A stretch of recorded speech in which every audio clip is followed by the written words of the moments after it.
Deus, ele deu a Bíblia para que a gente pudesse se localizar nesse mundo, mas em questão espiritual e de salvação.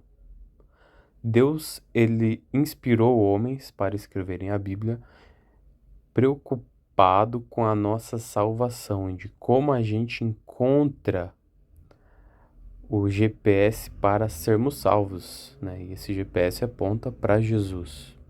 Então, quando Deus ele planejou escrever a Bíblia, ele não quis que a Bíblia fosse um livro para responder sobre os dinossauros, sobre os anjos, sobre outros planetas. A preocupação de Deus com a Bíblia, o foco, a intenção de Deus era escrever para os homens desse planeta sobre como eles alcançam salvação, que é através de Jesus. Então, verdades básicas, fundamentais, a gente vai para a Bíblia, né? Aí, outras verdades que já começam a ser mais secundárias para nossa salvação, a gente a gente vai para maravilhosa teologia, né? Que aqui no Logia, que já tem estudo, lógica, né? A gente começa a linkar coisas na Bíblia, a gente estuda os atributos de Deus, eclesiologia, a gente liga um versículo no outro, e a gente, esse mais esse é igual a tal, e a gente começa a tirar as nossas conclusões e interpretações, e isso é maravilhoso. E a gente consegue entender muito mais coisas, mas que não são tão essenciais para a salvação. O que Deus quer que, por exemplo, um índio que está no Amazonas e ele recebeu uma Bíblia em Guarani e ele consegue ser salvo lendo o que está escrito lá, sem ele precisar ir para a teologia, entende? Mas a teologia é uma bênção e a gente precisa dela, né? Que Theo é Deus, então seria o estudo sobre Deus. Quando a gente já começa a colocar as nossas interpretações humanas, mas ainda assim a gente precisa muito da teologia, ok? Então na teologia a gente já vai conseguir responder questões como anjos, demônios, atributos de Deus, soteriologia, eclesiologia e tudo mais, ok? Mas e aí, quando a teologia não responde, porque há questões que nem a Bíblia nem a teologia respondem, aí a gente vai para onde? Para onde que a gente apela? Então, a gente vai para a nossa amada filosofia. E aqui, quando eu falo filosofia, eu não quero dizer aquela sobre as ideologias, não, tô falando da filosofia pura, em que sabedoria, Sofia, sabedoria e filo, amar a sabedoria. Assim como o rei Salomão usava muito da filosofia em Provérbios. E aqui na filosofia a gente tem subcategorias como português, interpretação de texto, a lógica, raciocínio e tudo mais, né? Então, por exemplo, a Trindade. A Trindade, Deus é três em um. A gente não encontra na Bíblia um versículo falando diretamente assim, ó. A Trindade existe, Deus é três em um.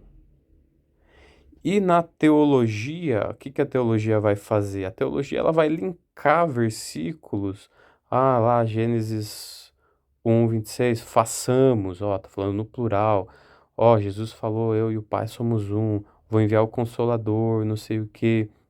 E com isso, com esses links, a gente então usa a filosofia para chegar a uma conclusão lógica racional de que, opa, Deus é 3 em 1, né?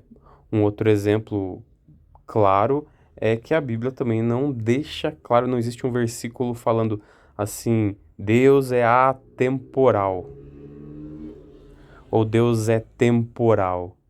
Não existe. A gente vai ter falando que Deus não muda, a gente vai ter falando várias coisas, mas isso também não dá a entender, né? Porque um ser temporal também poderia ser imutável. E aí a teologia também não consegue responder, e quando as pessoas começam a falar sobre a eternidade de Deus, sobre infinito, e o pessoal começa a falar sobre tempo, e o tempo Cronos e Kairos, um tempo sobre o outro, não sei o quê, e tem várias teorias, tem a teoria A, tem a teoria B do tempo. Aí a gente vai para filosofia, ok?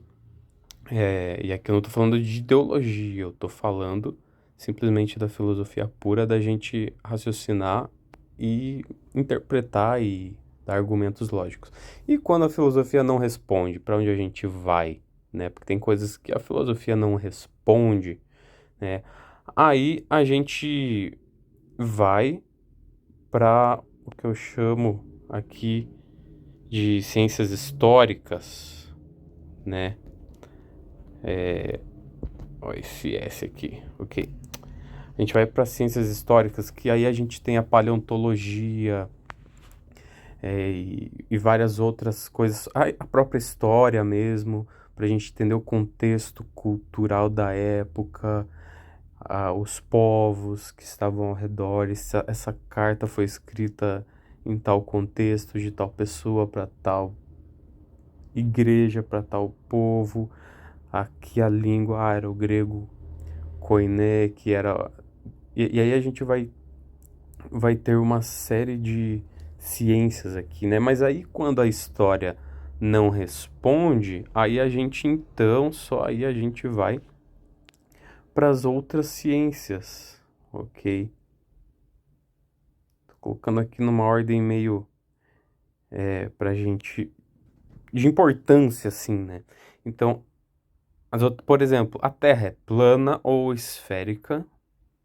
Bom, a Bíblia só vai dizer o versículo assim, de Deus é a terra e toda a sua redondeza.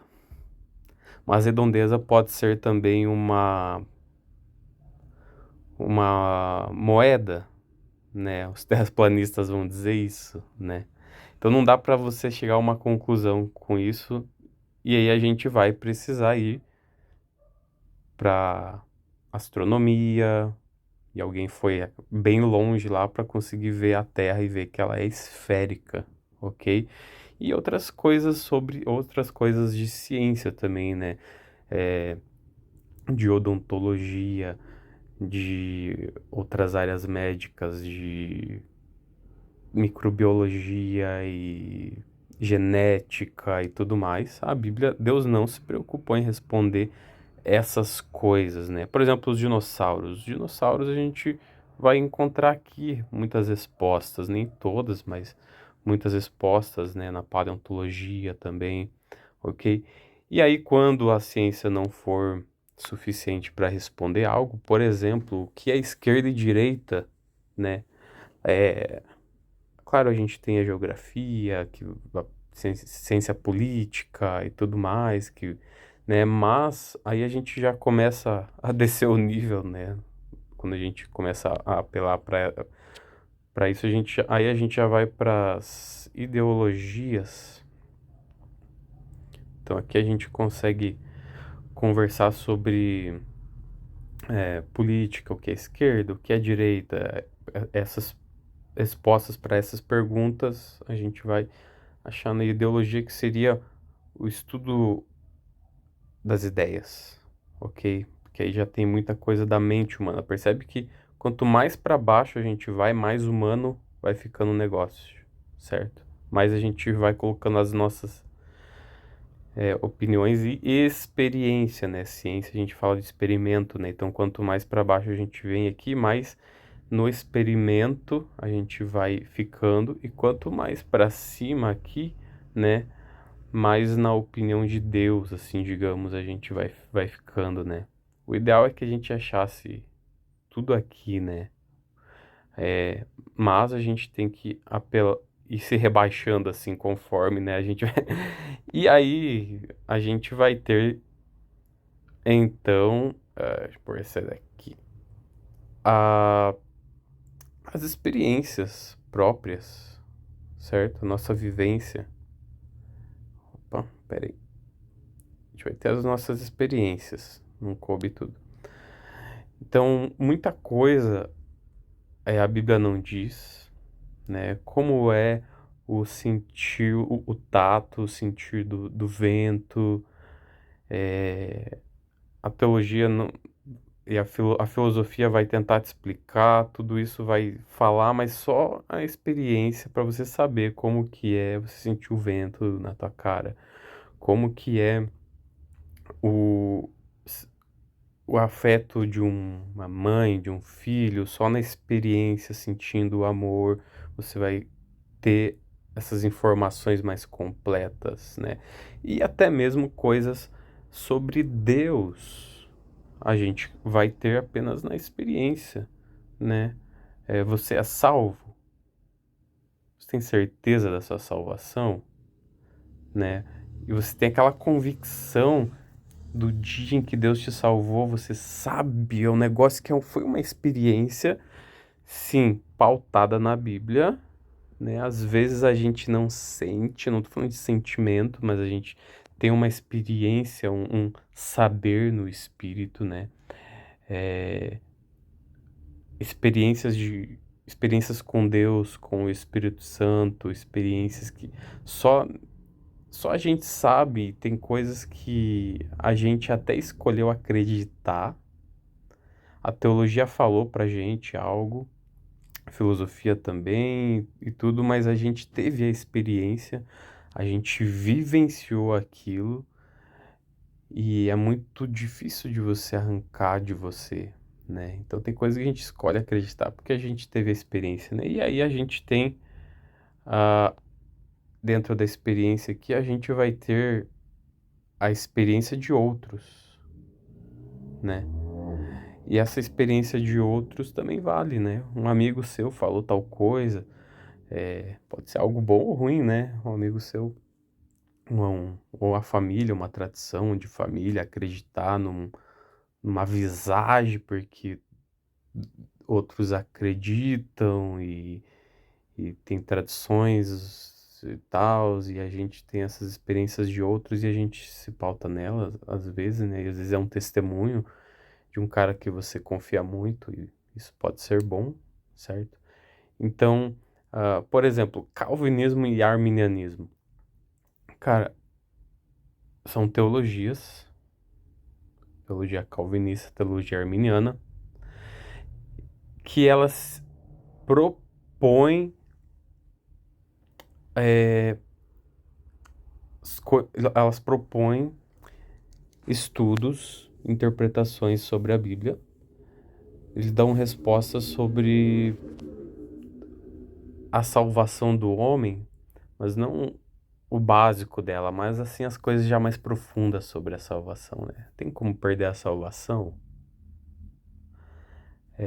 O Espírito Santo, Deus, ele é resistível, eu posso resistir a ele ou não, né? Deus, ele já sabia todo mundo que ia ser salvo e por isso ele os elegeu, ou Deus já determinou quem seria salvo e por isso os elegeu? E respostas a essas perguntas são que o calvinismo e o arminianismo